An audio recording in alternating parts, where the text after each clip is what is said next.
economy is set to grow at a double-digit 11% for the year 21-22, and we will see a nominal GDP of close to 15.4%. To talk about that, and of course, the economic survey today that does talk about a lot of new ideas. Joining us now on ET Now is a very special guest, the Chief Economic Advisor, Mr. Krishnamurthy Subramanian. Sir, appreciate you taking your time out and speaking with us today at ET Now. Thanks, Let me Ruchi. first begin by asking you about your 11% growth projections, of course in line with the IMF's estimate. But I want to ask you about the key downside risk, because even the IMF in their estimate, when they put out, they've said that any kind of delay in vaccine rollout, any sort of vaccine hesitancy will play a key part as far as downside risks are concerned. Would you concur with that? And would you also say that these continue to be, a large overhang on where India and Indian economy really moves from here? While I think those aspects cannot certainly be ignored, I do think that given the projection of 11%, the potential for upside is greater than some downside risks. I don't think any time ever you can rule out downside risk completely, but in terms of just putting weight, I would say that the upside potential is greater. You also, in the press conference also, I asked you about vaccine hesitancy, and that seems to be a concern, even though we have seen as many as 25 to 26 lakh people being inoculated, frontline workers being inoculated so far.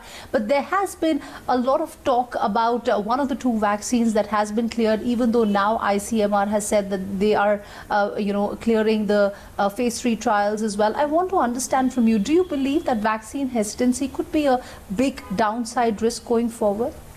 No, I think as I responded to your earlier question as well, I do not think it's a large downside risk for two reasons. One, if you look at a lot of the recovery that has happened in the V-shaped recovery, the manufacturing sector has contributed significantly to that.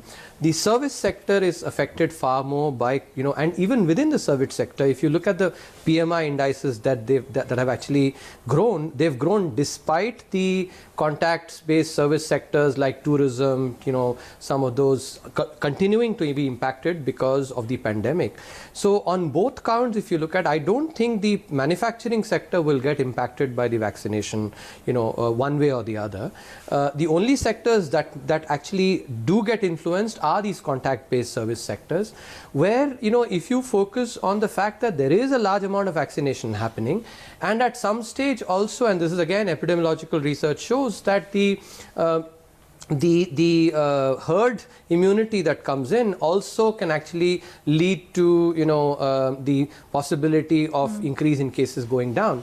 So I think when you put all these together, I think that's what leads me to believe that the downside risks are not as large as the upside potential is. You also spoke about counter-cyclical fiscal policies. Seems to be the need of the hour. However, have warned that one should not be irresponsible during these times. I want to understand from you, does it mean we are in for a range? This is something that the 15th Finance Commission has also, the chairman of the 15th Finance Commission, N.K. Singh, has also spoken about. I'll tell you where I'm coming from. In terms of the inflation targeting framework as well, we have a range, and that allows us to be a little more flexible. Perhaps, is that what you're pointing towards? So in that chapter on fiscal policy, there's a box at the end which looks at at one particular country's example of a fiscal rule that enables counter-cyclical fiscal policy. So the basic point that is being made is that when you have counter-cyclical fiscal policy, the cycles that happen in an economy, those get dampened. If your fiscal policy is pro-cyclical, those exacerbate those cycles, and therefore a lot more volatility in the economy, and private agents therefore respond to such uncertainty. But when, for a fiscal policy is counter-cyclical, those cycles are actually mitigated, and which then reduces uncertainty, and private agents then respond to the same as well. So I would actually the idea of counter-cyclical fiscal policy is more nuanced than just a range, is what I would actually submit. Right. You've also, in fact, and I do know that you're a cricket enthusiast, and you've referred to India's test match as well that we won with respect to Australia. I want to understand from you, when you're talking about India's fiscal policies and how we need to react to situations such as COVID, how is it that India should look to bat? Well, I think if I were to frame counter-cyclical fiscal policy, I would say that Sachin Tendulkar would actually be the best example, because Tendulkar actually combines both Pujara and Rishabh Pant, and that is what I'm advocating. Right. And I don't think we've had a better batsman than that ever in Indian cricket history. I would absolutely agree with you. Having said that, you've also, in fact, hit out of the rating agencies, and this is coming in after India has been downgraded. I want to understand from you, you've said that India's debt-paying capabilities are gold standard. Do you, by this argument, mean that after the budget, you're going to ask the rating agencies to relook at India's rating or relook at their methodology? So what we are highlighting is, if you think about the obligations, and obligations for a country that does not have full capital account convertibility, you need to look at not only the obligations of the sovereign in foreign exchange, but also the obligations of the private sector. The obligations of the sovereign are minimal, as we pointed it out.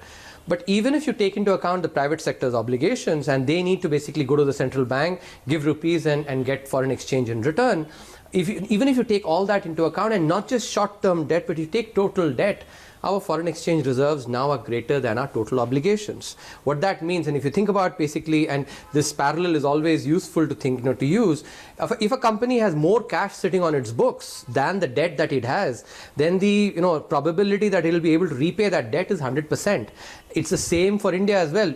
Even if at the same point in time, every private sector entity approaches the Reserve Bank asking for foreign exchange, saying all of us, we want to repay our foreign exchange obligations, the central bank can still take care of that. I think it can't get better than that, right? No, but it is also about, vulnerabilities. For example, you've said which that, we showed. Yeah, that there are financial vulnerabilities, and as far as the banking sector is concerned as well, we should do an AQR exercise once this, once the forbearance are done away with. I want to understand from you, in terms of recap, this is something that even the IMF has spoken about as well. In my interview with the chief economist at IMF, Geeta Gopinath, she did say that India needs to recap its banks. How significant is going to be this exercise? Can we expect something in the upcoming budget as well, as far as dealing with the question of financial vulnerabilities is concerned? This is something that has been, lent a lot of thought, and various ideas have been discussed. So I think, as they say, sabr ka phal meetha hota hai. So why not wait till Monday? But would you say that the health of the banking sector may deteriorate if this situation were to persist, sir? So I think there what we are pointing out is that the importance of treating regulatory forbearance as emergency medicine and not staple diet, I think that idea is important. And what we are trying to do is to caution the way how it should be looked at. Would you also say recap for banks has become a staple diet as far as, what the government has been doing? I think there are a lot of different committees that have opined on that. I don't think this year's survey has anything to add. Last year there was a chapter that we looked at because it was a golden jubilee of bank nationalization. Because we don't have anything on the survey, I don't have much to add. Okay, my last question to you, and I'm going to really ask you about, you said that we have to do away with jugaad, especially Indian businesses, and you've made a case for private businesses to invest more in R&D. Having said that, don't you believe that while yes, tax incentives are given, the Indian government also needs to open up a lot of spaces where we currently have only government monopolies, and that would also allow more R&D into that space. Case in point being, the space sector, for example. That's been done. If you see, defense, space, all these sectors are being opened up.